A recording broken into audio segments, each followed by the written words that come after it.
સહજાત્મ સ્વરૂપ પરમ ગુરુ પુનિત પરુણા થઈ ઉતર્યા અમ આંગણે અલ્પ સમય કી દો મનુકુળમાં વાસજો ગુપ્ત જરણ દે વિરસના વેતા કરી ત્વરિત વળ્યા કરી પૂરણ આપ પ્રવાસજો સાધુચરિત ગુરુ સ્મરણ તમારા શા કરું રાજ રાજેશ્વર સ્મરણ તમારા શા કરું આખેરસ વિના તમને બાળિયા અનુભવ નંદન વનના વિરલ વિહારી જો બાકી જ્યાં ત્યાં હૃદય વિહીન નજરે પડે શુષ્ક જીવન સરી તાપુરમાં સંસારી જો સાધુચરિત ગુરુ સ્મરણ તમારા શા કરું મેં ગરુડામ ઉરમરુ ક્ષેત્રમાં ટૌકી સ્વર્ગીય રૂડા રાગ મલ્લાર જો નવ પલ્લવતા અર્પી જીવન બાગમાં કીધા અમને ઉન્નત અધિક ઉદાર જો સાધુચરિત ગુરુ સ્મરણ તમારા શા કરું રાજ રાજેશ્વર સ્મરણ તમારા શા કરું વિસ્મરણનો ક્ષણ એક નથી અવકાશ જો સાધુચરિત ગુરુ સ્મરણ તમારા શા કરું જ્યાં વિસ્મૃતને અવકાશ નથી ત્યાં સ્મરણ કરવાની વાત જ ક્યાં ભૂલ્યો જ નથી તો કે યાદ કરવાની ક્યાં વાત આવે એટલે એક ક્ષણ પણ ઉપયોગ ભૂલવાનો નહીં રેણ કરી દેવાનું કે સજાત્મ સ્વરૂપ પરમ ગુરુ જીભને ટેરવે હસતા રમતા ઉઠતા બેસતા ખાતા પીતા ટ્રાવેલિંગ કરતા સૂતા નાતા ધોતા સજાત્મ સ્વરૂપ સજાત્મ સ્વરૂપ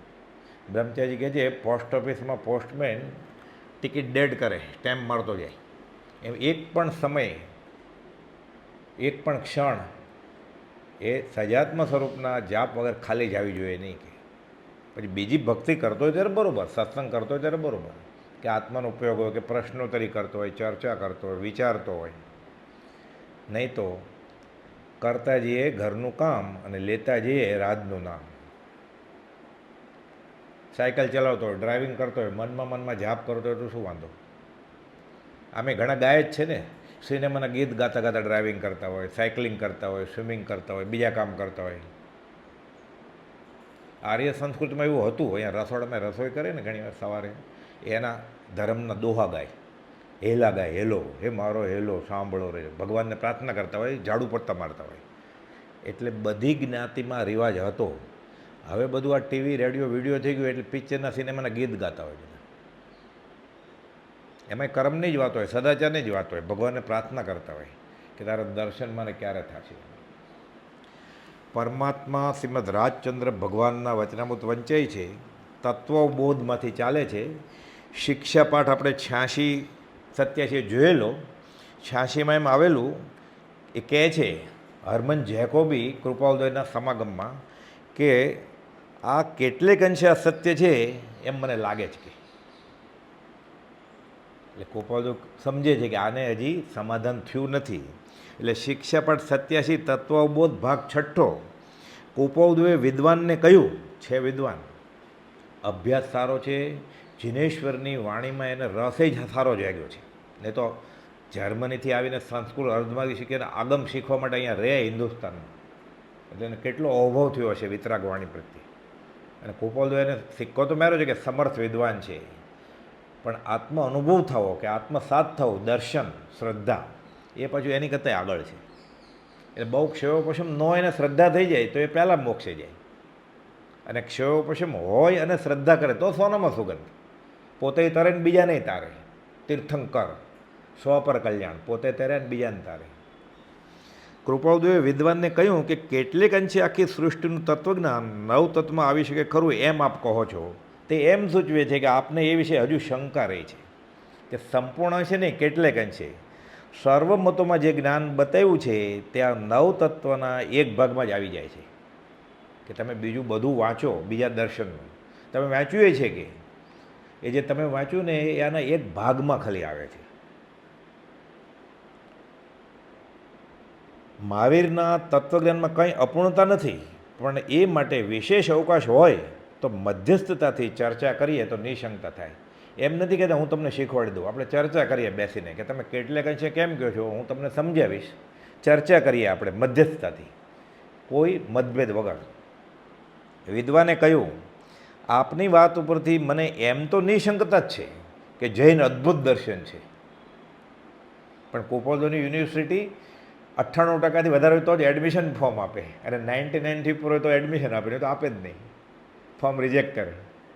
કડક યુનિવર્સિટી છે. એમ ખાલી અદ્ભુત હું માનું છું એમ નહીં, અંદરનો રણકાર જાગવો જોઈએ.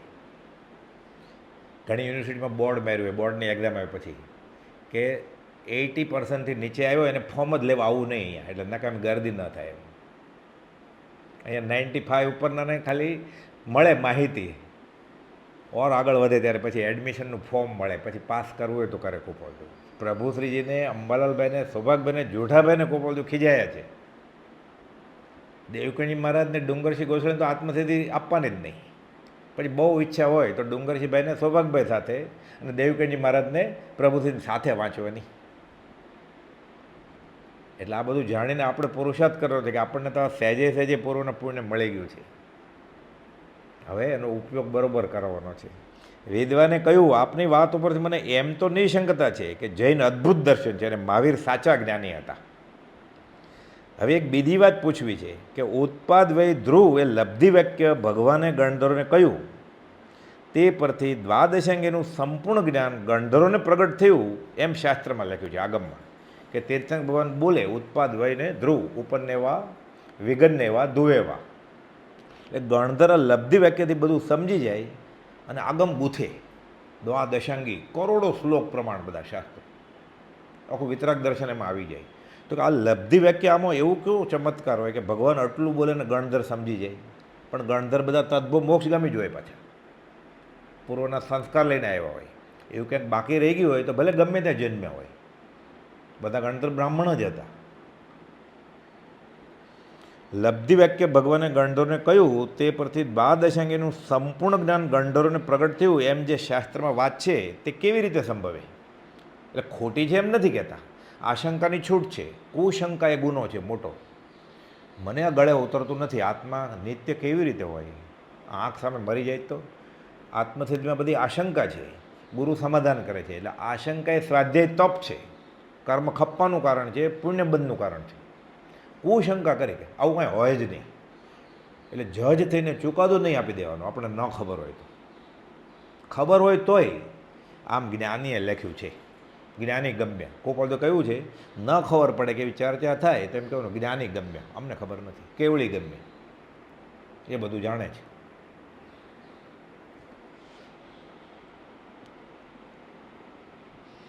એમ જે શાસ્ત્રમાં વાત છે કે સંપૂર્ણ જ્ઞાન ગણધરોને પ્રગટ થઈ ગયું તે કેવી રીતે સંભવે?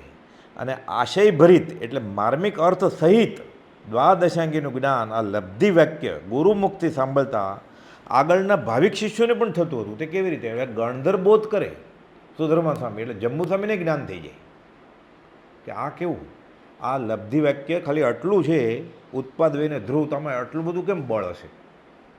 આ મને હૈયે હજી ઉતરતું નથી.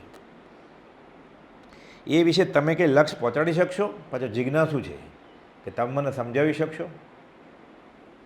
આ જુવાન 16 વર્ષના છોકરાઓ એટલે પછી એમ થાય ને કે આ મોટા મોટા મુનિ નથી સમજાવી શક્યા, એટલે વિવેકપૂર્વક કહે છે તમે કંઈ મને સમજાવી શકશો? એમ વિદ્વાને કુપાલદેવને શંકા કહી પ્રશ્ન પૂછો. એટલે કુપાલદેવ જવાબ આપે છે શિક્ષાપાઠ 88માં તત્વબોધ ભાગ 7મો. એ વિવેચનમાંથી જ વાંચું છું, કેમ કે બ્રહ્મચારીએ સહેલું કરી દીધું છે.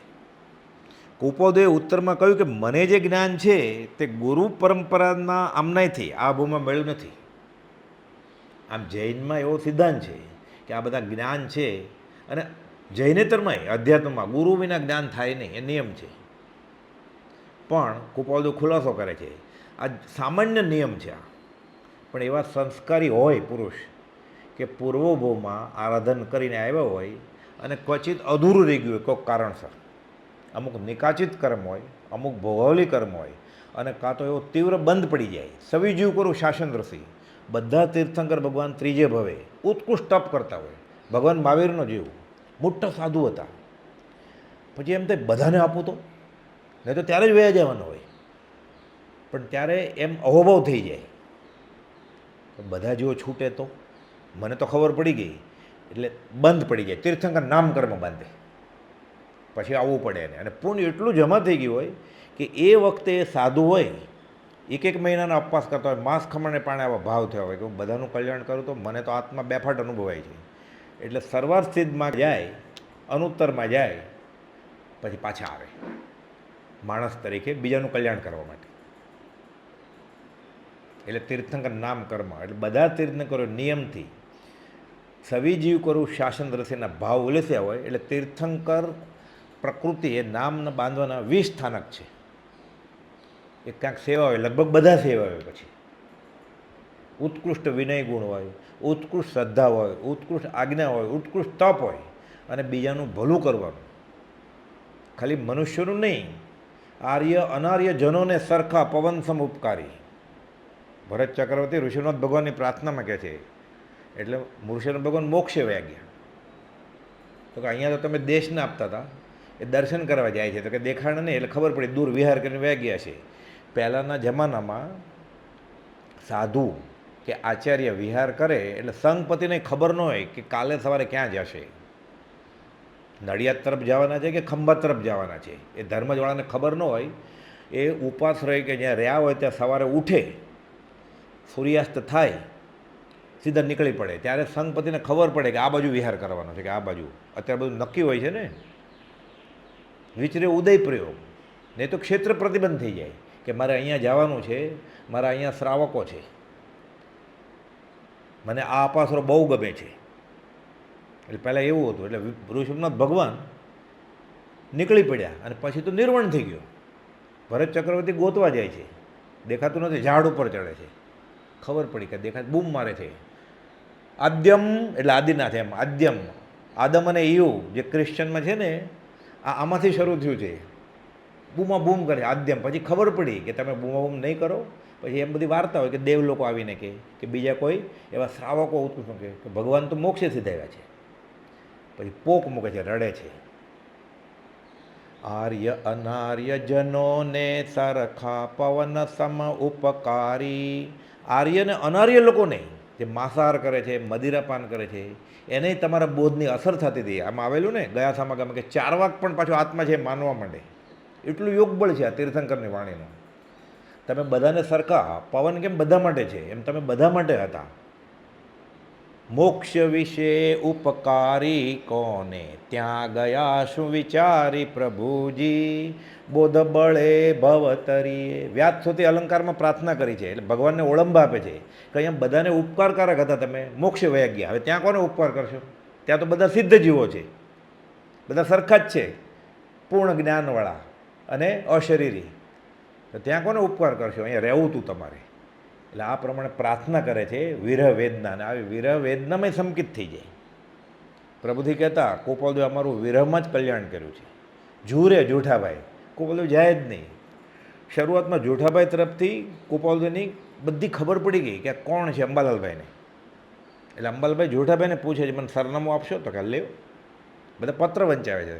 તો કે હું પત્ર લખું ને મને જવાબ આપશે? તો કે પત્ર લખો. જોઠાભાઈ તો એકદમ વૈરાગી હતા, પણ એટલી છૂટ આપી કે આ સરનામું છે ને આ લખો તમે તારે. પત્ર લખ્યો. કુપાલદેવ જવાબ જ ન આપે. બીજો, ત્રીજો, ચોથો પરીક્ષા કરે.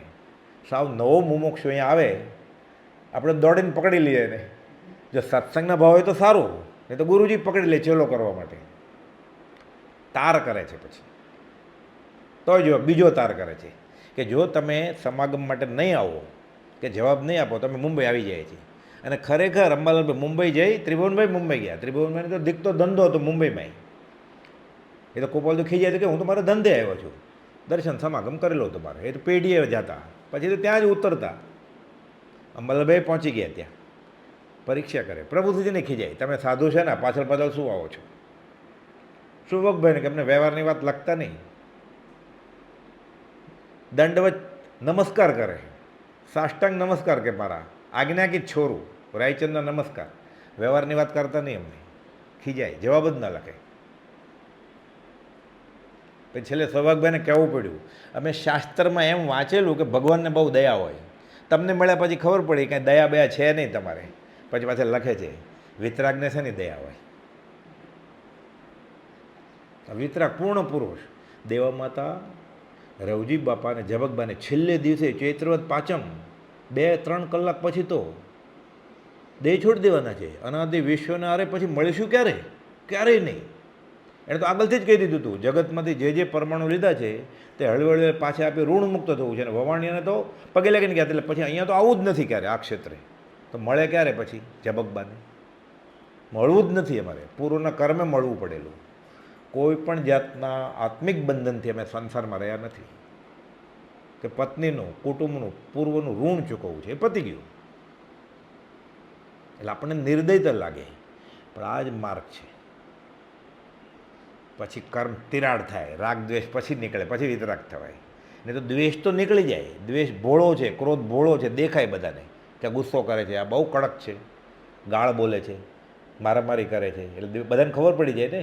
એટલે દ્વેષ તો છોડ દે, ક્રોધ છોડ દે. રાગ તો એટલો સુવાળો છે, લીસો છે, સંજુલન રાગ કશે તો ઠેઠ ઉપલા ગુણ સ્થાનક સુધી હોય, 10મા સુધી. ધીરે ધીરે જાય અને છેલ્લે 12માના છેવાડે જાય ત્યારે કેવળ જ્ઞાન પ્રગટે. અનંત અનુમતિ વહી જાય ભલે, અપ્રત્યાખાની પ્રત્યાખાની સંજલન સૂક્ષ્મ રાગ રહી ગયો હોય પાછો. છેલ્લે કાંઈ નહીં તો એમ થાય હું જગતનું ભલું કરું, એ રાગ જ છે. છેલ્લે દયા છોડી દેવી પડે. કરવું, કરાવડાવવું, કરતા પ્રત્યે અનુમોદવું, મનથી વચનથી કાયાથી, પછી છોડી દેવું પડે. તો પછી આટલા બધા પત્ર કેમ લખ્યા ગોપાલદેવ? 1000 ઉદય પ્રયોગે લખે. પછી એ લખવાનું હોય એને હું બોધ આપું એમ પણ ન હોય, બોધ ન આપું એમ પણ ન હોય. ભક્તિનો કરતા છે માટે મારો શિષ્ય છે એવું એને હોય જ નહીં. આર્ય અનાર્ય બધા જનોને ઉદય પ્રયોગે બોલે, જેને લાભ થવો એને થાય. પછી કોઈ પામે મુમુક્ષુ વાત.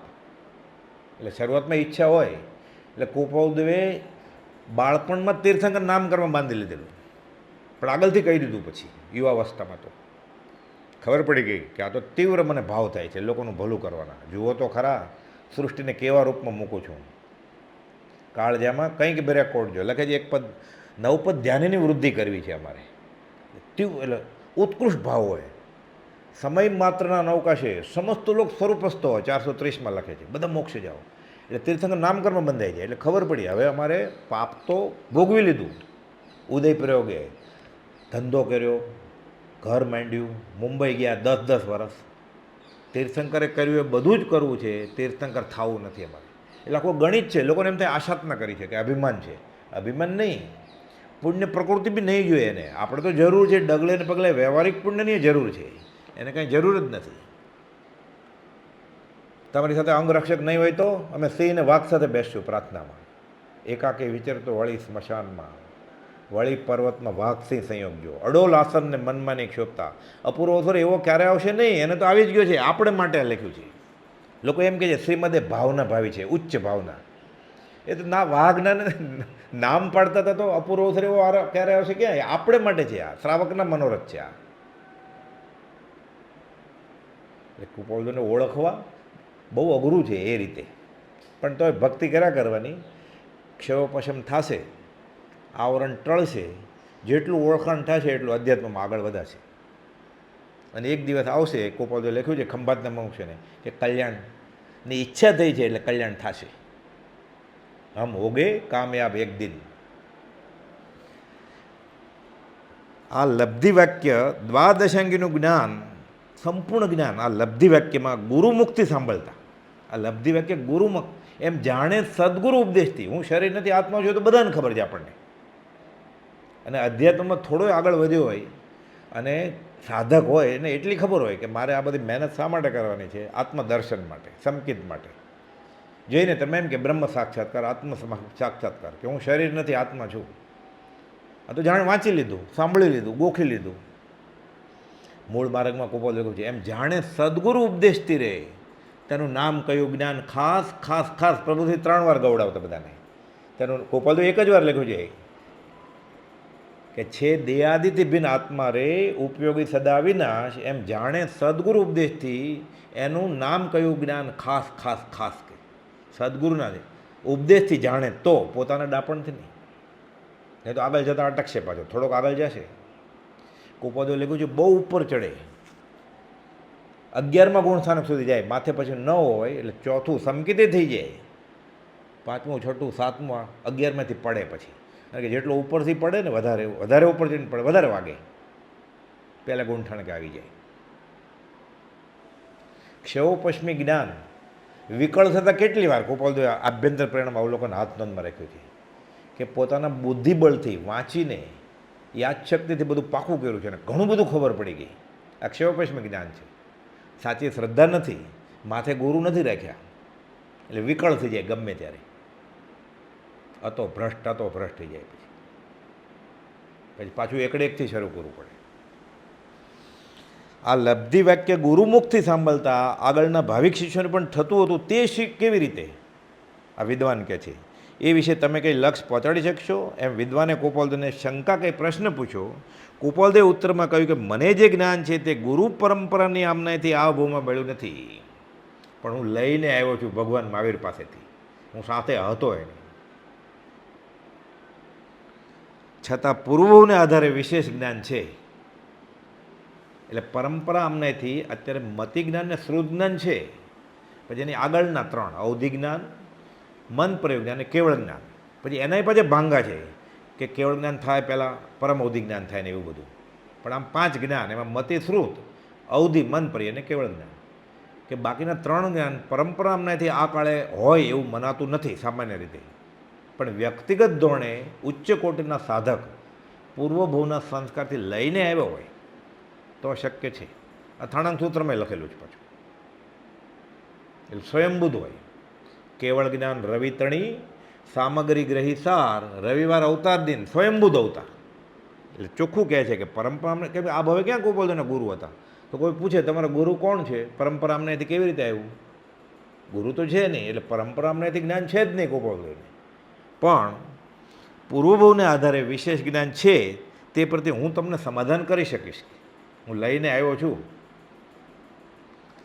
એમ મને સંભવ રહે છે. મને એમ સંભવ છે કે હું તમને સમજાવી શકીશ. એમ હું તમને સમજાવી દઈશ એમ નહીં. આપને શંકા કેવા પ્રકાર છે તે પ્રથમ કહો કે તમને ક્યાં આમાં કેટલાક અંશે કેમ બોલો છો? તમને ક્યાં અટક્યું છે તમારું પૂર્ણ શ્રદ્ધામાં? વિદ્વાન કહે છે ત્રિપદી જીવ તત્વ પર એકવાર ના રૂપે ને બીજી વાર હા રૂપે ઉતારો, પછી હું તમને કહું કે આ ખોટું પડશે. કેમ? કે જીવ ઉત્પત્તિ રૂપ છે એટલે જીવ જન્મે તો કે હા, જીવ નાશ થાય તો કે હા, જીવ કાયમ રહે તો કે હા. ત્રણેયમાં હા. તો આ વિરોધાભાસી લાગે ને. એ કાયમ રહેવાનું છે તો નાશ કેવી રીતે થાય? એ કાયમ જ છે પછી જન્મે કેવી રીતે? એટલે ખોટું ઠેર્યું ને વિદ્વાન કહે છે. એટલે વિદ્વાનનું મંડળ પછી નક્કી કરીને આવેલા પ્રશ્ન કે કોપોલદેવને આ પૂછશું આપણે, એટલે કેવી રીતે સમજાવશે જોશું આપણે. એટલે આ લબ્ધિ વાક્ય બધાને આત્મસાત કરાવી શકે જ્ઞાન, ગણધર અને ગણધરના શિષ્યને એ શક્ય નથી એમ સાબિત કરવું છે. પછી કે છે હવે જીવ ઉત્પત્તિ વ્યયને ધ્રુવરૂપ છે એમ હામાં ઉતારો. એટલે જીવ ઉત્પન્ન થાય તો કે હા, જીવનો વ્યય થઈ જાય હા, તો જીવ ધ્રુવરૂપ છે તો કે હા. હવે નાશ થાય તો પછી ધ્રુવરૂપ કેવી રીતે હોય? એ વસ્તુ જે કાયમ ટકી શકે એવું છે એમ તમે હા કહો છો, તો પછી નાશમાં હા કેવી રીતે પાડી શકો? એટલે એને એમ કે હમણાં ખોટા પાડી દઈશ. એટલે કોપોલદેવને કહે છે કે આમ કરવાથી 18 દોષ આવે છે. વિદ્વાને એક પછી એક 18 દોષ વિચારેલા, તે કઈ બતાવ્યા કે આ 18 દોષ આવે છે. એટલે અંદરો અંદર એ લોકોએ વિચારેલા અને આમ જિજ્ઞાસુ હતા કે આનું સમાધાન થાય તો આપણે વિતરાગ ભગવાનને પૂર્ણ જ્ઞાની માનીએ. નહીં તો આ લબ્ધિ વાક્ય આટલું ચમત્કારિક છે એ ગળે ઉતરે એવું નથી. એટલે શિક્ષાપાઠ 89 તત્વબોધ ભાગ 8 મોક્ષમાળામાંથી એટલા દોષ એ કથનો સિદ્ધ ન થતા આવે છે. હવે આ ઉત્પાદ વયને ધ્રુવ લબ્ધિ વાક્ય છે અને ભગવાનના શાસ્ત્રોમાં એમ લખેલું છે કે આનાથી બધું જ્ઞાન થઈ જાય, તો આ દોષ આવે છે. તમે બધામાં હા કહો ને બધામાં ના કહો તો 18 પ્રકારના દોષ આવ્યા. એક જૈન મુનિએ મને અને મારા મિત્ર મંડળને એમ કહ્યું હતું, આ વિદ્વાન કહે છે કુપાલદેવને, કે જૈન સપ્તભંગી નહીં અપૂર્વ છે. જૈન સાધુ પાસે ગયા, એને ઘણો બધો અભ્યાસ હશે એટલે કહ્યું કે વિતરાગ ભગવાને આ ત્રિપદીને એવો જ બીજો સપ્તભંગી નહીં આપ્યો છે, એ અપૂર્વ છે. એનાથી આ વિશ્વનું કોઈ પણ તત્વ કોઈ પણ પદાર્થ પર ઉતારો સમાધાન થઈ શકે અને એથી સર્વ પદાર્થ સિદ્ધ થાય છે. નાસ્તિ અસ્તિના એમાં અગમ્ય ભેદ રહ્યા છે. હવે આ થોડુંક અઘરું છે પણ ત્યાં નામ પ્રમાણે કે સપ્તભંગી એટલે 7 ક્યાં ભાંગા છે. પંચાસ્તિકાયમાં છે, યશુજી મહારાજે નયવાદ લાંબુ લખ્યું છે, કુપાલદેવે આ બાળાવબોધ છે એટલે ઉલ્લેખ કર્યો છે ખાલી. એટલે સપ્તભંગીના 7 ભાંગા છે એ હમણાં જોશું આપણે. અસ્થિ નાસ્તિના એમાં અગમ્ય ભેદ રહ્યા છે. આ કથન સાંભળી અમે બધા ઘેર આવ્યા, આ વિદ્વાન કહે છે.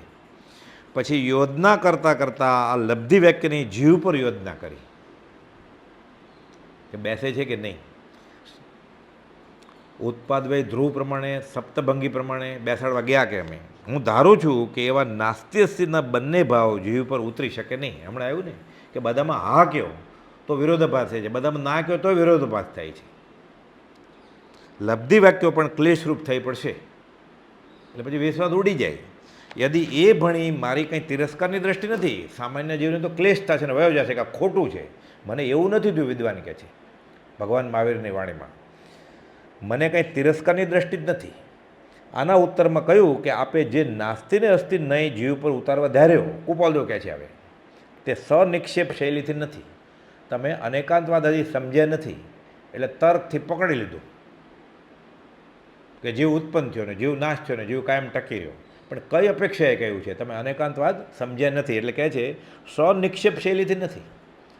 તમે એનો શબ્દાર્થ પકડ્યો છે, વાચ્યાર્થ પકડ્યો છે, ભાવાર્થ પકડ્યો નથી. એટલે વખતે એમાંથી એકાંતિક પક્ષ લઈ જવાય. એટલે કે તમારે એકાંત પકડી લીધું છે એટલે તમારે આ બેઠું તાળું મેળ્યો નહીં છેલ્લે.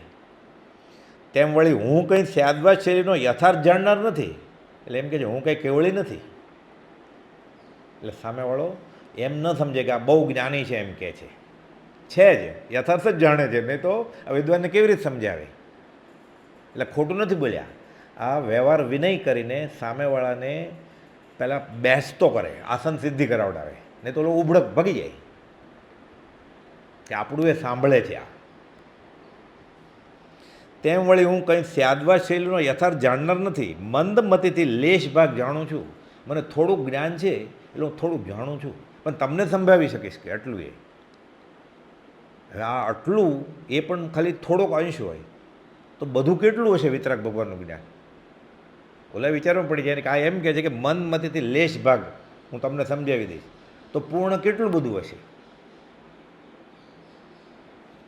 નાસ્તિ અસ્તિ નહીં પણ આપણે શૈલીપૂર્વક ઉતારો નથી કાંઈ કે તમે ના ના ના બધે કરી નાખ્યું ને હા કરી નાખ્યું તર્કથી, એકાંતવાદથી. એટલે શૈલીપૂર્વક નથી. કઈ શૈલી? અનેકાંતવાદ શૈલીથી નથી ઉતાર્યો. એટલે હું તર્કથી જે ઉત્તર દઈ શકું તે આપ સાંભળો. હવે કુપાલદેવે સમજાવે છે ઉત્પત્તિમાં ના એવી યોજના કરી છે. એટલે શું? જીવ ઉત્પન્ન થાય તો કે ના, જીવ કાયમ રહે તો કે ના, જીવનો નાશ થાય તો કે ના. ત્રણેયમાં ના કહ્યું. નાશ ન થતો હોય તો કાયમ રહેવો જોઈએ ને, તો પછી કાયમ રહેવામાં ના પાડી. એટલે સમજાવે છે કે ઉત્પત્તિમાં ના એવી જે યોજના કરી છે તે એમ યથાર્થ થઈ શકે છે કે જીવ અનાદિ અનંત છે.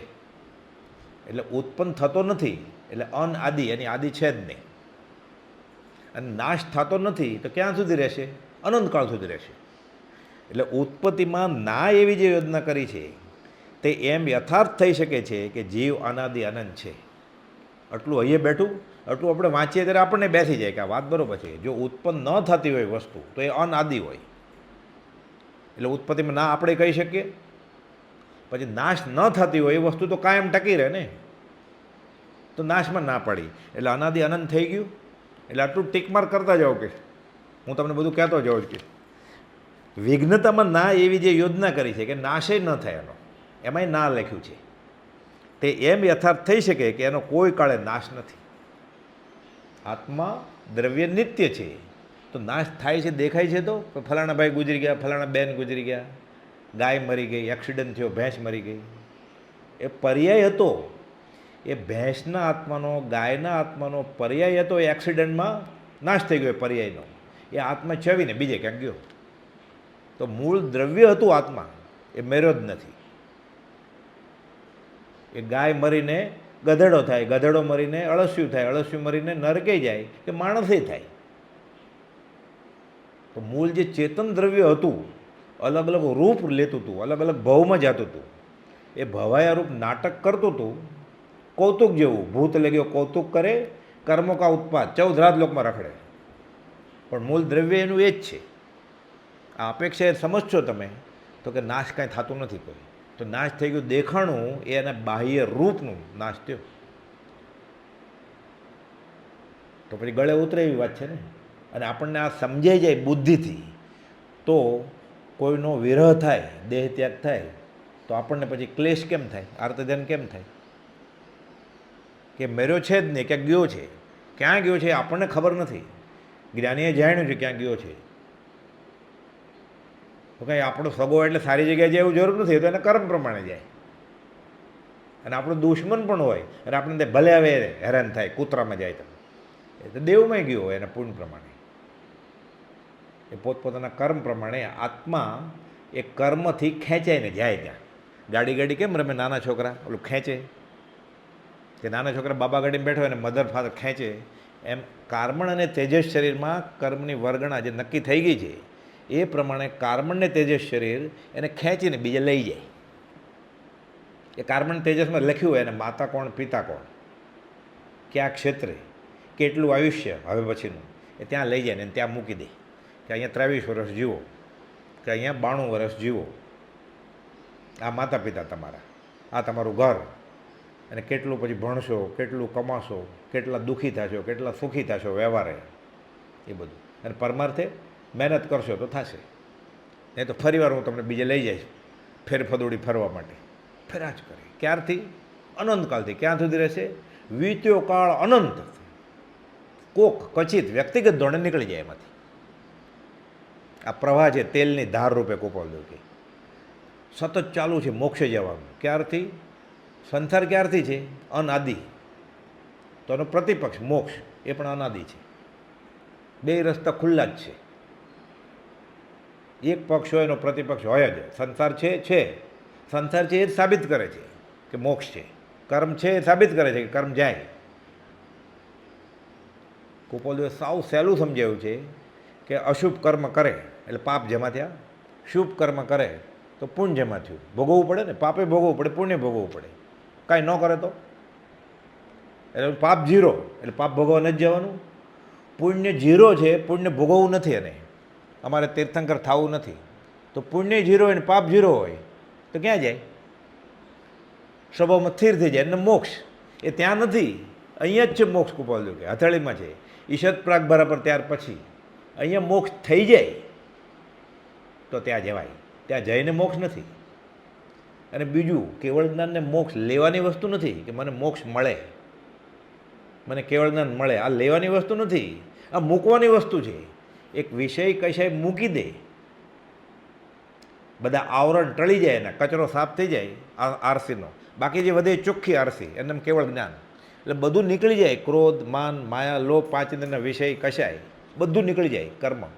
બાકી જે વધે ફક્ત એક જ વસ્તુ વધે. આપણે કહીએ ને સિર્ફ જ્ઞાન, કેવળ જ્ઞાન, ઓનલી વિમલ, એમ ઓનલી આત્મા, ઓનલી જ્ઞાન, એમ કેવળ જ્ઞાન, એમને મોક્ષ. એટલે મોક્ષ અહીંયા જ છે. એટલે મોક્ષ લેવાની વસ્તુ નથી. જે એનું નહોતું પોતાનું એ બધું મૂકી દીધું, બાકી જે વધ્યું એને મોક્ષ.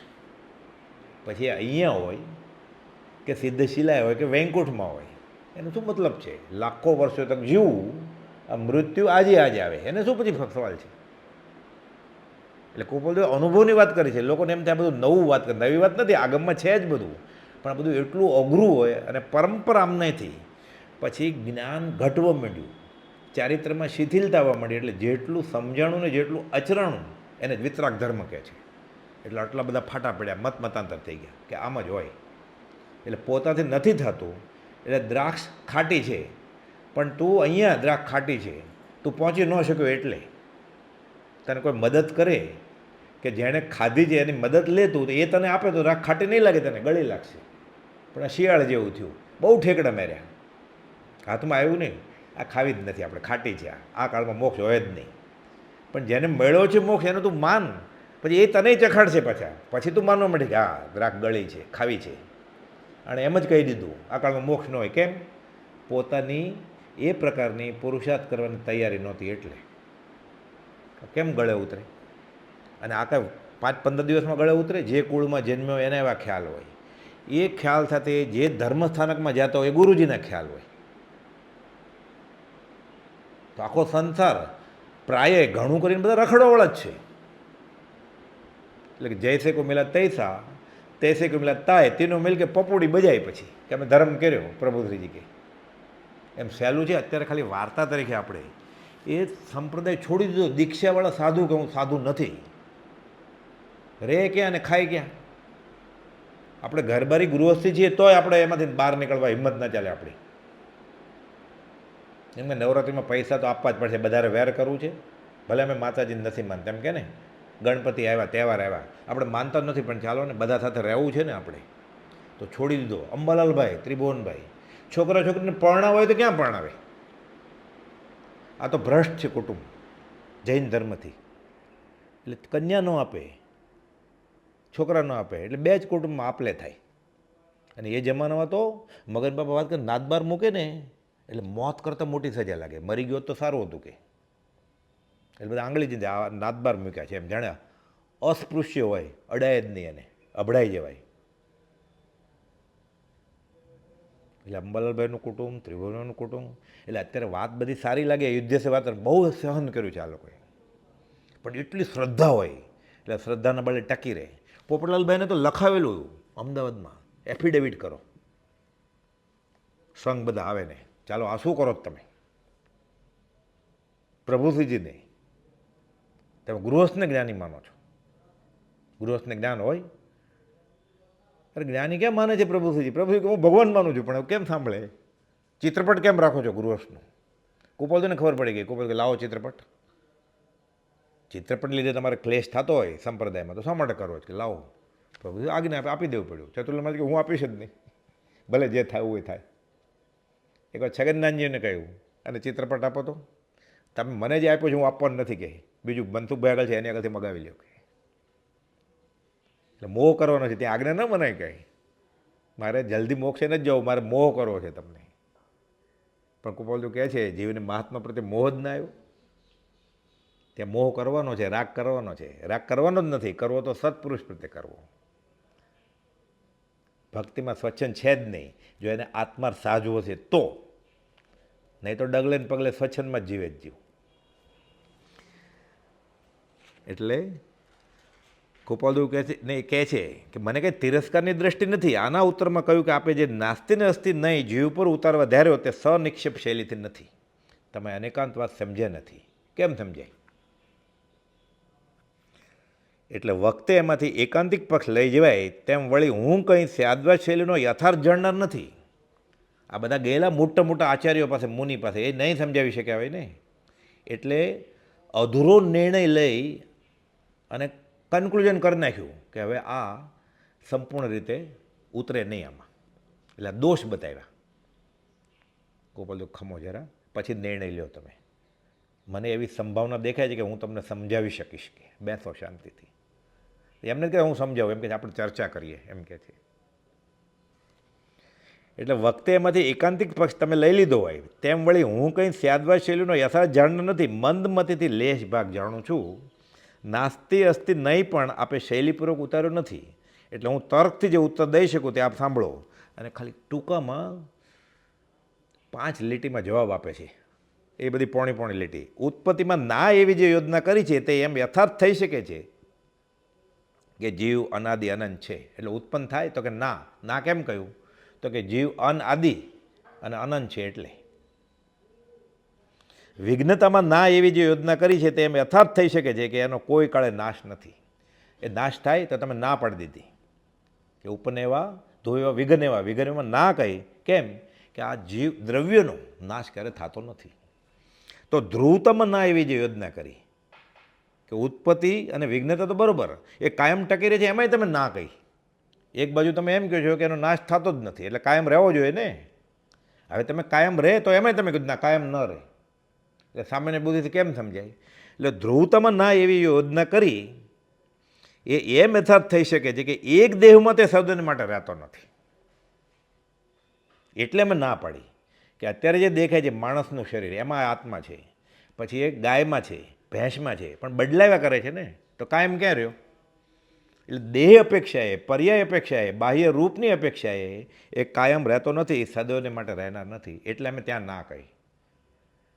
એટલે મજા આવે ને, રમૂજ જેવું લાગે ને, ટચોકુડા કે જોક કીધું એટલે કોઈ કે તમને વિનોદ થશે, આનંદ આવશે બહુ, ક્યાં બહુ વિનોદ ઉપજશે તમને કે આ અનેકાંતવાદથી સમજશો તો, અને એકાંત પકડશો તો ક્લેશ થયો તમને, બીજા બધાને તિરસ્કાર થયો. પણ જો કે આ વિદ્વાનને કે મને તિરસ્કાર નથી થયો, પણ શાંતિ તો ન જ મળે ને, ન સમજાય એટલે ખાલી હાથે જવું પડે. કોઈ કે તમે સમજશો આવી રીતે આ 18 દોષ જે કયા છે તમે, એ દોષ વિશે હું તમને સમજાવીશ એટલે તમને સમજશો એટલે તમને વિનોદ ઉપજશે, આનંદ આવશે પછી કે આ તીર્થંકરની વાણી કેવી આનંદદાયક ને વિનોદદાયક અને શાંતિદાયક છે. વિતરાગનો કહેલો પરમ શાંત રસમય ધર્મ પૂર્ણ સત્ય છે કે આ પાછો શાંત રસ છે. એ શૌર્ય એટલે મારામારી માટે એમ ભાલા ભાલા હાથમાં તાલવા એવા ગીત ગાય તો બધા લડવ્યા થઈ જાય, એવું ગીત કે ગાય એવું તો વિકાર ઉપજે. રંગલા રંગલેની વાત કરે ને એવું ગીત ગાય તો એવી વાત નથી કે તમને શાંત કરી દેશે અને હાશકારો થશે તમને. હવે શિક્ષાપાઠ 90 તત્વબોધ ભાગ 9 ઉત્પત્તિમાં હા એવી જે નાનું સમજાયું હજી ચાલુ જ છે આ, પણ કુપોલદેવે પોણા અડધા પેજના પાઠ લખ્યા છે, કારણ કે પાછું પાઠશાળામાં ભણાવવા છે ને, એ સામેવાળો કંટાળી ન જાય. એટલે હજી પ્રશ્નોનો જવાબ ચાલુ જ છે, નવા પાઠમાં કુપોલદેવે લખ્યો. એટલે કેટલો વિચાર કર્યો છે લોકો માટે. શિક્ષાપાઠ 90 તત્વબોધ ભાગ 9 ઉત્પત્તિમાં હા એવી જે યોજના કરી છે તે એમ યથાર્થ થઈ શકે છે કે જીવ ઉત્પન્ન થાય તો કે હા, તમે એમ કહ્યું કે અનાદિ છે ને હવે હા કહો છો, સમજાવે છે કે જીવનો મોક્ષ થતાં સુધી એક દેહમાંથી ચ્યવન પામી તે બીજા દેહમાં ઉપજે છે. એટલે મેં હા પાડી કે જ્યાં સુધી મોક્ષ ન થાય ત્યાં સુધી એક જ શરીરમાં રહેવાનો નથી, ફર્યા જ કરશે 84 લાખ જીવાયોના જીવમાં, 24 દંડક 4 ગતિમાં. એટલે અમે કહીએ છીએ કે ઉત્પન્ન થાય છે. મૂળ તો એ શરીર ઉત્પન્ન થાય છે. જીવની ઉત્પત્તિ અને રોગ શોક દુઃખ મૃત્યુ દેહનો સ્વભાવ છે, પણ ઉત્પન્ન થાય જ ને દેહ રૂપે. એટલે ગાય રૂપે જન્મ્યો, ભેંસ રૂપે જન્મ્યો, માણસ રૂપે જન્મ્યો, દેવ રૂપે જન્મ્યો, નારકી રૂપે જન્મ્યો. જ્યાં સુધી મોક્ષ ન થાય ત્યાં સુધી જન્મ્યા કરે છે. એટલે અમે આ પાડી છે કે દ્રવ્ય રૂપે ઉત્પન્ન થાય છે નાશ થાય છે એમ નથી કીધું અમે. કેવી મજા આવે ઓલા લોકોને જે 6 મહિના સુધી સમજ્યા જ ન હોય અને 2 મિનિટમાં સમજી જાય તો. અને પંડિત હતા બધા, ખાલી તેજીને ટકોરાની જ જરૂર હતી, પણ કે તમે ખોટો એંગલ, અપેક્ષા ખોટી હતી, તમે એકાંત પકડી લીધેલું એટલે તમને એનું સૂચકો સૂજ્યો નહીં. એમાં વિઘ્નતામાં હા કરી કે હા નાશ થાય એનો. હવે દ્રવ્ય ક્યારે નાશ થાય જ નહીં, તમે પહેલાં એમ કહ્યું ને અહીંયા કહો છો કે હા નાશ થાય.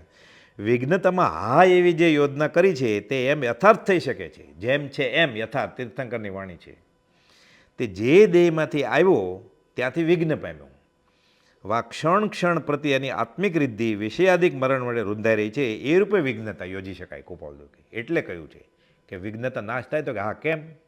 તો કે માણસ હતો, હવે બકરી થયો, પછી દેવ થયો, તો ઓલું રૂપ તો વિઘ્ન થયું ને પર્યાયનું. તો પર્યાય પલટાણો એટલે એ પહેલાંનો પર્યાય નાશ થઈ ગયો, નવો પર્યાય આવ્યો. એટલે મેં એમ કહ્યું છે. અને બીજું એની કરતાં આગળ સમજાવે છે હવે કે જ્યારે આત્મા પોતાના સ્વભાવમાંથી વિભાવમાં છે, એટલે ભાવ મરણે મેર્યો ને, કેમ કે સ્વભાવમાંથી વિભાવમાં જાય એટલે ભાવ મન એ આત્મા વિભાવમાં ગયો એટલે દ્રવ્ય મન થયું. દ્રવ્ય મન જળનો પ્રકાર છે. આત્માના ઉપયોગથી એનું વીર્ય સ્ફુર્યું, કેમ કે ઉપયોગ લક્ષણ છે બધા જીવને. એણે ક્યાંક જોયું, કાંઈ સાંભળ્યું, કાંઈ સૂંઘ્યું, કાંઈ ચાખ્યું, અથવા મનમાં વિચાર આવ્યા, રાગદ્વેષ નથી, હર્ષોક નથી, કશાય નથી, ત્યાં સુધી બંધ નથી પડતો. કેમ કે આત્મા આરસી છે, જોયા જ કરે, ત્યાં સુધી ગુનો નથી. એ ગમે એટલું સ્વાદિષ્ટ ભોજન જોવે, એને ગુનો નથી. ત્યાં થાય ગયા સરસ, એટલે તરત જ એ પ્રકારની કાર્બન વર્ગણા, એ જે વીર્ય સ્ફુરાયમાન થયું, એને ગમ્યું કે મોહનથાળની સુગંધ આવે છે, એટલે મોઢામાં પાણી આવ્યું એને કે હમણાં જમવા બેસી જાય એટલે હું ખાઈશ, આનંદ. એટલે તરત જ એ સ્વાદને લગતી કાર્બન વર્ગણા ચેતનના જે પ્રદેશ કંપાયમાન થયા, સ્ફુરાયમાન થયા, એની સાથે આત્માનો ઉપયોગ જોડાયો, એનું નામ દ્રવ્ય મન. આ જડ વસ્તુ છે. હવે એ જડ દ્રવ્ય મન થઈ ગયું એટલે હવે શું થઈ ગયું? એ મોહનથાળ જ્યારે યાદ આવ્યો ત્યારે, સુગંધ આવી ત્યારે નાક થઈ ગયો, મોઢામાં પાણી આવ્યું એટલે જીભ થઈ ગયો, એટલે એને અનંત કર્મની વર્ગણા થશે. આવું અનાદિકાલથી આપણે સમયે સમયે કરી રહીએ છીએ. એટલે સમયે સમયે જીવ એની આત્મિક રિદ્ધિ વિષયાદિક મરણ વડે, વિષયાદિક એટલે પાંચ ઇન્દ્રિયના વિષય અને એના કરતાં આગળ ખતરનાક ચંડાલ ચોકડી, ક્રોધમાન માયાલોભ, એટલે વિષયાદિક. પણ આપણે તો હજી કશાય દૂર કરો તો બહુ દૂરની વાત છે. કશાય દૂર થાય એટલે તરત સંકિત થાય. પણ પહેલાં વિષય કાબૂમાં લાવીએ એટલે આમાં ચાંચ ખૂંચે અને એની આજ્ઞા આરાધવાનો અહોભાવ આવે, અને પછી એ રસ્તે આગળ જતા કશાય કાબૂમાં આવે. સીધું માન કે લોભ કે ક્રોધ કે માયા નીકળે નહીં, પણ વિષય કાબૂમાં આવે એટલે મન કાબૂમાં રહે. મન કાબૂમાં આવે પછી એ ક્રોધને દબાવી શકે, લોભને દબાવી શકે, માયાને દબાવી શકે કે મારે છળ કપટ કરવું નથી, મારે લોભ કરવો નથી. હજી મારે લોભ થઈ જાય છે, કેમ? મન કાબૂમાં નથી. મારે ગુસ્સો આવી જાય છે, અભિમાન આવી જાય છે, કેમ? મન કાબૂમાં નથી. મન કેમ કાબૂમાં નથી? પાંચ ઇન્દ્રિય કાબૂમાં નથી. એટલે મનને કાબૂમાં રાખવા માટે પહેલાં પાંચ ઇન્દ્રિયોનો, એટલે પહેલાં બધી વિષયની વાત કરી હોય, પછી લખ્યું વિષય આદિક. આ ગમે આવી રીતે આદિક એટલે વગેરે. પછી તો ઘણા ગુના છે, પણ શરૂઆત અહીંયાથી થશે. હવે અહીંયા જ ગડબડ હશે અને આગળ બહુ નીકળી ગયો વાંચી વાંચીને. આપણે જોઈએ છીએ ને વ્યવહારમાં, ઘણું બધું આવડતું હોય, ઘણું વાંચ્યું હોય, ઘણું બોલતો હોય, એને ચેલા પણ હોય ઘણા બધા, પાંચ ઇન્દ્રિય કાબૂમાં ન હોય એટલે તદપી કછું હાથ હજુ ન પહેર્યો એવું થાય, અને પામે તેનો સંગ, એનું એવું જ થાય. હાથમાં કંઈ આવ્યું નહીં. એટલે જીવ અત્યંત માયાના આવરણે બોધ પામવાના યોગે, છૂટવાના યોગે પોતે પોતાને લૂંટ્યો એવું કરે છે. ગોપાલદેવે એમ કરી 534માં લખી પ્રભુજીને 20 દોહા પાછા કે આ તમે યાદ કરજો. હે પ્રભુ, હે પ્રભુ, હું શું કરું છું? અનંત દોષનું ભાજન છું.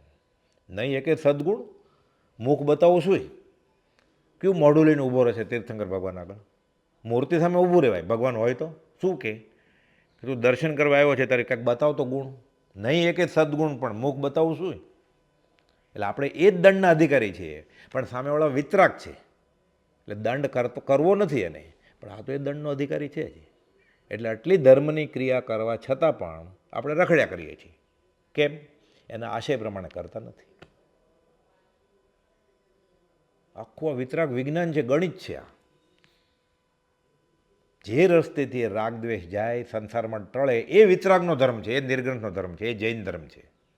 આપણે જે સમજીએ છીએ આપણી બુદ્ધિથી કે આપણે સમાજમાં જોઈએ છીએ એ જૈન ધર્મ નથી. એ ગોપાલદેવ પોકાર કર્યો કે મૂળ માર્ગ સાંભળો, જીનનો રહે તો જીનનો. આ તો જૈન ધર્મ તો શાશ્વત છે કહો છો, તો ગોપાલદેવ શા માટે કહેવું છે મૂળ માર્ગ સાંભળો? લોપ થઈ ગયો છે વર્તમાનના કાળમાં. મોક્ષ માર્ગ બહુ લોપ, પણ જેને વિચારવું છે એને વિચારવા આત્માર્થી નહીં ભાખ્યો અત્ર ગુપ. કેટલી તકલીફ હશે આ ધર્મ ફેલાવવાની, કેટલું અઘરું છે કે આ, અને કેટલી એને જરૂર વેદાણીએ છે કે આ બધા બિચારા કોઈ ક્રિયાજળ થઈ રહ્યા, શુષ્ક જ્ઞાનમાં કોઈ માને માર્ગ મોક્ષનો અમને કરુણા, એની દયા મુજને રહી કે કરુણા. રડીએ છે પછી કે પોતા માટે નથી રડ્યા, આપણા દુઃખનું આપણને કાંઈ નથી, આપણું દુઃખનું એ રડ્યા. નિષ્કારણ કરુણાશીલ એ અમારું હૃદય રડે છે. એટલે કેટલું જ્ઞાન હશે ને કેટલું આપવું છે ને, એટલે તીર્થંકર નામ કરવાનું બંધાઈ જ જાય ને. આની કરતાં ઓછી ભૂમિકાનો ભાવ હોય તોય બંધાઈ જાય તીર્થંકર નામ કરવાનું. તો આમાં તો કેટલું બંધાઈ જાય, અર્જન્ટ બંધાઈ જાય તત્કાલ. ત્રીજે ભવે નહીં, આ જ ભવે બંધાઈ જાય. એટલે કહી દીધું મારે તીર્થંકર થવું નથી. એટલે આ તો સામાન્ય નિયમ છે કે ત્રીજે ભવે, પછી ચોથા ભવે ભાવના કરી ફળે નહીં, આઠમા ભવે કર્યું હતો કે આ ભવે કર્યું હતું. આ બધા જે સામાન્ય નિયમ હોય ને એ પછી એને કાનૂન બનાવી દીધા, અને જીવ એમાં ને એમાં અટવાય રહે. પગ બાંધી દીધા, હવે હાલે જ નહીં આગળ. આ અનેકાંત વાત છે વિતરાગનો. વિઘ્નતામાં હા એવી યોજના કરી છે તે એમ યથાર્થ થઈ શકે કે જે દેહમાંથી તે આવ્યો ત્યાંથી વિઘ્ન પામ્યો, એટલે નાશ થયો જ ને એનો. એ પર્યાયનો તો નાશ થયો ને. અમે ખોટું નથી બોલ્યા કે અમે અપેક્ષાએ કહ્યું છે ત્યાં.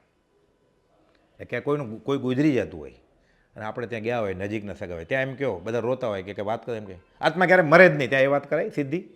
પછી બાળી આવે, પછી શાંતિથી પ્રાર્થના થાય ત્યારે કહેવાય, ક્યાંક સત્સંગ કરો ત્યારે કહેવાય કે આત્મા એક દ્રવ્ય છે, કોઈ મરતું નથી. એટલે બાપુજી, બા કે ભાઈ બહેન, પતિ પત્ની કોઈ મર્યા નથી, એના કર્મ પ્રમાણે ગયા છે. અને અપેક્ષાએ વાત કરાય પછી કે તો કેટલી ભક્તિ કરતા હતા, એટલે એને તો સારી જ જગ્યા મળી હશે ને, સત્સંગ ભક્તિ વધારે થાય અહીંયા કરતાં ત્યાં ગયા હશે, એમ કરીને આર્ત ધ્યાન ઓછું કરાવાય. ત્યારે એમ કહેવાય કોઈ મરતું જ નથી. એટલે કે છે વિઘ્નતામાં હા એવી જે યોજના કરી છે તે એમ યથાર્થ થઈ શકે કે તે જે દેહમાંથી આવ્યો ત્યાં વિઘ્ન પામ્યો. વા ક્ષણ ક્ષણ પ્રતિ એની આત્મિક રિદ્ધિ વિષયાધિક મરણ વડે રૂંધાઈ રહી છે. સૌભાગભાઈ કુપોલને પ્રશ્ન પૂછેલો, જીવ સમયે સમયે મરે છે એ કઈ રીતે? એટલે કુપોલદેવે સમજાવેલું કે સમયે સમયે આમ મરે છે વિભાવમાં. એટલે અત્યારે આપણે આત્મામાંથી નીકળી ગયો, ભાવમનમાંથી દ્રવ્યમન થઈ ગયો, થયેલો જ છે, બદલ્યા કરે છે વિષય. એટલે નવા જન્મ મરણ ઊભા કરીએ છીએ આપણે. એટલે આગલા ભાવનું આયુષ્ય, એટલે ઘણીવાર બહુ ક્રોધ આવતો હોય, બહુ માન આવતું હોય, અભિમાન આવતું હોય, બહુ લોભ થતો હોય, પછી આ પ્રતિક્રમણ કેમ તીર્થંકર ભગવાને 2 વાર કહ્યું છે આવશ્યક. સામાયિક અને પ્રતિક્રમણ સવારે કરવાનું, સાંજે કરવાનું. અર્ધમગ્ન નથી આવડતું તો ક્ષમાપના સવારે બોલવાની, રાત્રે સૂતા પહેલાં બોલવાની જ. નહીં તો એ દરમિયાન, દિવસ દરમિયાન અથવા રાત્રે ક્ષમાપના બોલ્યા વગર સૂઈ ગયો કે પ્રતિક્રમણ કર્યા વગર સૂઈ ગયો, પ્રતિક્રમણ આવડતું હોય અને અર્થ ખબર હોય તો સોનામાં સુગંધ ના છે જ નહીં. કુપોલદેવ સામાયિકને 3 પાઠ લખ્યા છે, પ્રતિક્રમણ આવશ્યક ગણાવ્યા છે. એટલે ઘણીવાર એમ થાય શ્રીમદના માર્ગમાં સામાયિક પ્રતિક્રમણ નથી, એ ભૂલે છે, એ શ્રીમદને ઓળખ્યો જ નથી અને મહાવીર સ્વામીને નથી ઓળખ્યો. કુપોલદેવ સાવ શરૂઆતમાં પાઠ લખ્યા મોક્ષમાળામાં, પણ અર્ધમાગદી નથી આવડતું, સંસ્કૃત નથી આવડતું, અથવા વાંચતા લખતા નથી આવડતું. એ જમાનામાં તો અક્ષરજ્ઞાન ઓછું હતું, હવે તો બધા ભણે છે. એટલે સ્ત્રીઓ તો ભણતી જ નહીં, પુરુષોય બહુ. વાણીઓ ખાલી થોડો હિસાબ આવડે પૈસા ગણતા, બસ. ખાલી બ્રાહ્મણને શ્લોકને બધું આવડે, શાસ્ત્ર બધું વેચાયેલું હતું. પણ ક્ષમાપના બોલે, વિષ દુહા બોલે, યમને એમ બોલે શાંતિથી. એટલે પ્રતિક્રમણ આલોચના થઈ જ ગયું એનું. હવે બોલ્યા વગર સૂઈ ગયો અને મરી ગયો તો કર્મ લઈ જાય સાથે. કેમ? ક્ષણ ક્ષણ ભયંકર ભાવ મળે મરે છે. એટલે નવી ગતિ એ રાત્રે બંધાઈ જાય તો ક્યારે બંધાઈ જાય કેમ ખબર પડે? 2/3 આયુષ્ય બાકી પૂરું થયું, 1/3 બાકી રહ્યું, ત્યારે બંધ પડી જાય આગલી ગતિનો. સામાન્ય સિદ્ધાંત છે આ કે 90 વર્ષ જીવવાનું હોય તો 60મે વર્ષે અને પછી ક્યાં જવાનો છે નક્કી થઈ જાય. હવે આપણે માનો કે અત્યારે 60મે વર્ષે મરી જવાનું છે, 40મે વર્ષે બંધ પડી ગયો એનો, 40મે વર્ષે ત્યારે ક્રોધમાં, માનમાં, લોભમાં હોય તો, અને નિકાચિત બાંધી લેતો. એમાંય પછી ઘણા ભાંગા છે બધા, સ્વપક્રમી આયુષ્ય અને નિકાચિત આયુષ્ય. અને એટલે સતત આપણે મરી રહ્યા છીએ એ આ શુભમાં રહે, ભક્તિ સત્સંગમાં રહે, મંત્ર સ્મરણમાં રહે. એટલે આયુષ્યનો બંધ પડવાનો હોય તો તદ્દન હલકી ગતિમાં ન જાય, ઘણા કર્મ છે તોય. અને એ વખતે ઉપયોગમાં હોય, માનો ખાતા ખાતા, હાલતા ચાલતા, પૈસા ગણતા, સજાત્મક પરમગુરુ મનમાં યાદ હોય તો તીવ્ર બંધ ન પડે તો આ બધું કરતાંય પછી ઊંચી ગતિ થાય. અને ઊંચી ગતિ થાય પછી પાછું માણસ થાય ત્યારે સંસ્કાર ચાલુ હોય, એટલે એના ક્રોધ માનમાં આવેલો ઓછા હોય, એના પુણ્ય ઘણા હોય, એટલે પાછો સત્સંગ સત્પુરુષનો જોગ મળે એને. અને અત્યારની દશા કરતાં ઓર સારું મળે. એમ કરતાં કરતાં ધીરે ધીરે ધીરે ધીરે જીવ મોક્ષ માર્ગમાં આગળ વધે. આ 1-2 ભાવનું કામ નથી કાંઈ, આ ભવભવનો હિસાબ છે. કે રવિવારે ગયા હતા સંકિત લેવા, શિબિરમાં આત્મા ઓળખી લેવા. આ તો મોટું, આ મજાક લાગે, આ જોક લાગે. આ જોક ઓફ ધ ડે નહીં, જોક ઓફ ધ મંથ નહીં, આ જોક ઓફ ધ કાળચક્ર છે. આ મોટામાં મોટો જોક છે. આત્મા એમ મળતો હશે યોગીઓને જે દુર્લભ ભવે ભવની આરાધના પછી. એટલે આપણે ક્યાં અટકીએ છીએ અને કેવા બફમાં છે ખબર પડી જાય. આ 9 તત્વની વાત છે ને, 6 દ્રવ્ય 9 તત્વ, આમાં સંકિત થઈ જાય. આ જ મંદિર છે ને, જ્યાં બેઠો એ જ મંદિર. ચિત્રપટ છે જ્યાં ગોપાલદેવનું, એ મંદિર અને મૂર્તિ. ઘંટ ન હોય તોય ચાલે, હોય તો બહુ સારું. મંદિર જ છે જ્યાં પ્રાર્થના કરો. એ એક એક પરમાણુ ક્ષેત્ર પ્રદેશેથી જીવ મોક્ષ ગયો છે. શાસ્ત્રમાં તો લખ્યું છે, તમે સામાયિક કરવા બેઠા છો, પ્રતિક્રમણ કરવા બેઠા છો, પ્રાર્થના કરવા બેઠા છો, એ કટાશણું, એ સિદ્ધશિલાનો ટુકડો છે. સામાયિક સાચી થાય, અંતર્મુહૂર્તમાં કેવળ જ્ઞાન થાય 8 સમયથી વધારે અને 2 ઘડીથી ઓછું. તો ત્યાં એ સિદ્ધ થઈ ગયો, કેવળ જ્ઞાન થઈ ગયું. તો એ સામે એ ક્યાંના ઉપર બેઠા છે? સિદ્ધશિલા જ થઈ ને. ગોપાલજી કહ્યું ને, આ સિદ્ધ અને આ સિદ્ધશિલા, એનું કટાશનું જ એ સિદ્ધશિલાનો ટુકડો છે. અને નહીં તો વહ સાધન બાર અનંત કયો, શ્રદ્ધા ન હોય તો.